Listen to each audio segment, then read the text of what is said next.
Lawyers of Reddit, what was the best gotcha moment you ever experienced? Lady got into a minor fender bender with a truck in a casino parking lot. She backed out of a spot into him. My guy said she parked and went inside the casino for a few hours. At her deposition, she testified that she was so hurt she went right home and to a hospital. I asked if she was a frequent visitor of casino and if she had a rewards card. She was happy to tell me she did, and she had gold status, and showed me the card. I subpoenaed her rewards card's records, and it showed she was playing slots for hours after the accident. Plaintiff had an X-ray of an allegedly broken arm. It seemed off to me, and the dates didn't make sense. I was in-house at an academic medical center. I looked at the case more closely and discovered the plaintiff was a X-ray tech at another hospital. After that, it was all over. Oh shit, does HIPAA apply here? Even if it's not identifiable, name erased, it's still someone else's medical info, yes. That was my thought upon reading it. Not only did they got caught lying in court, they potentially stole and shared someone's private medical data. That is two huge fuck ups right there. My client's house burned down from an explosion in the fuel oil tank used to heat the house. It was clearly the oil maintenance company's fault, but his homie Arwin's insurance, from a very reputable company, still refused to pay out, citing a ridiculous technicality in his policy. Essentially, the policy covered damage caused by the oil heater, but they claimed that it was the storage tank that exploded and wasn't part of what was covered. So they deny his claim, which was about 1.2 million, and then I get involved. During a deposition with the claims adjuster, I ask how she came to the conclusion that the storage tank was not a part, or at least connected to, the heater. She states that she relied on her expert witness who was an engineer. Little did she know I had already checked this person's background. He had zero engineering experience or education. As most of you might know, you don't get attorney's fees in most cases. However, when an insurance company denies your claim in bad faith, now you do. Her little admission cost the company about $500k in fees, on top of the original claim for 1.2 million. And this is why so many people try to screw insurance companies. Because they are right there, trying to screw you too. I was trying to get a restraining order for a woman in DV court from her son's father. We are presenting testimony, and she details a story where he grabbed her arm and slammed it on the tub, breaking her wrist. On cross, I asked the accused if he ever broke my client's wrist on purpose. His response, "Fuck yeah, I did." She was 9 months pregnant, about to smoke crack, and wouldn't stop. I tried to grab her arm to get the pipe and protect my unborn son. Fuck me. She left that detail out in her conversations with me. You are bad guy, but this does not mean you are bad guy.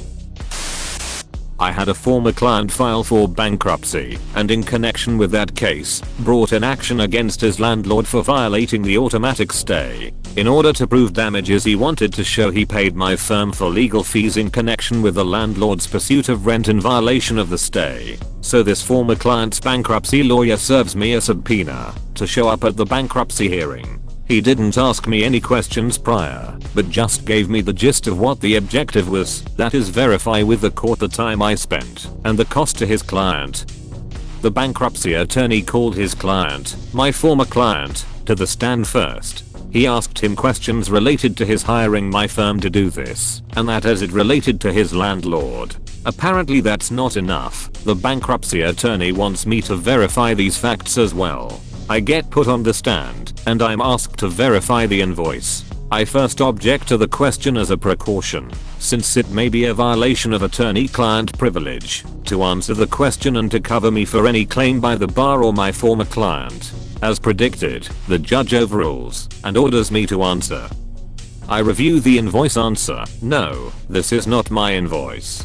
His attorney, "I don't understand. This is your firm's logo and information, right?" Me, "Yes." His attorney, "And you provided these legal services, right?" Me, "No." A very confused attorney slowly started to put together, after a couple more follow-up questions, that this idiot client of ours had manufactured my invoice to prove his damages. Needless to say, that I could have given his new attorney the heads up, but I wasn't going to help someone who had committed perjury to the court using my name. I had represented him in a completely different matter and this guy was trying to make some extra cash through this bankruptcy hearing. To lessons, tell your attorney everything, and as an attorney, make sure your client feels comfortable to tell you everything. Plaintiff alleged he was so injured in an auto accident that he couldn't work, do any regular activities, or pick up his young kids. He then posted on his public FB profile him doing the ice bucket challenge. If you're not familiar, he basically lifted a huge cooler filled with ice water over his head. His attorney had no idea he had posted it. Once heard about a man who got a doctor to do him a report for his compo claim. Can't bend, can't pull it, can't run. etc. Problem was, he had a paternity suit ongoing at the same time. Got the same doctor to write a report for that case. No restrictions on mobility, can pick up the kid, play with him, etc. As you can guess, and the doctor got caught. I used to work for a pie, and the most lucrative jobs we got were surveillance of insurance claimants. One guy claimed that he had to wear a surgical collar as his neck was so bad. We got some great pictures of him when he took it off, demonstrating a lovely suntan underneath, where you might reasonably expect a white tan line. If claimants were obviously genuine, we would report that they were. Had a client accused of leading the cops on a high-speed chase. The cop on the stand estimated he was going 90 miles per hour, but never actually clocked him. Then the cop identified where the chase started with me and where it ended. It lasted about 2 miles. Then we went through his log of when it started and when it ended. About 3.5 minutes. Once you walk through the math on that, the average speed of this chase was 35 miles per hour. Client got acquitted really quickly after that. So the cop did 90 miles per hour to catch up with client and decided to call it a high-speed pursuit. Cause that's what it's sounding like. A friend of mine got pulled over once. I was in the car with him. When the cop approached us, he said, "Do you know how fast you were going?" I had to go 70 to catch up. My only thought was, how does that matter? It's not like he'd catch up by matching our speed. I'm still confused by that interaction. The first case I ever did, opposing counsel misplaced the copy of my client's driver's license. Rather than admitting his mistake and asking me to rescind it, he filed a motion to compel, claiming we never sent it. Well, I was able to provide proof that we'd sent it to him like 8 months ago, so the judge was rather displeased with his antics.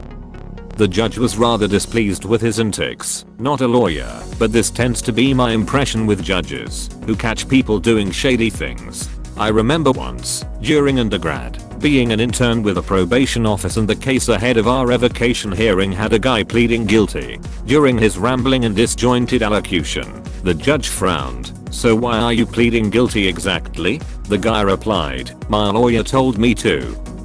The judge was most displeased when he questioned the guy further and found out the guy had no concept of what he was doing or what the potential sentencing could be. I was suing a landlord who failed to make serious repairs in order to force the tenant out.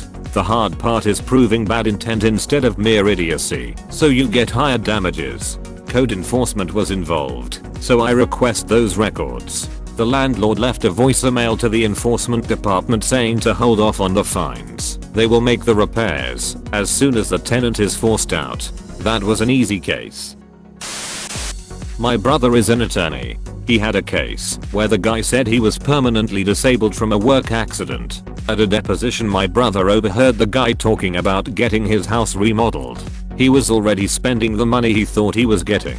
My brother drove by the house to see how much work was being done and saw the guy carrying bundles of roofing shingles up a ladder to the roof. This was before smartphones, so he drove to a Best Buy and bought a video camera, went back and recorded the guy. He had copies made and sent to the other attorney. The guy dropped the suit and was back at work the following Monday. My brother's client didn't want to pay for the video camera. He saved them thousands of dollars. They eventually paid, but he still gets a little peeved when he talks about it.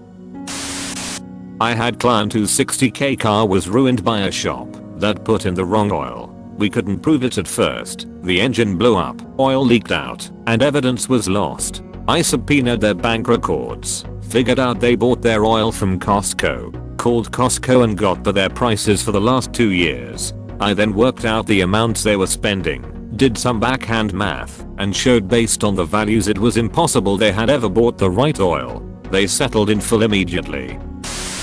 Don't forget to like and subscribe for more videos.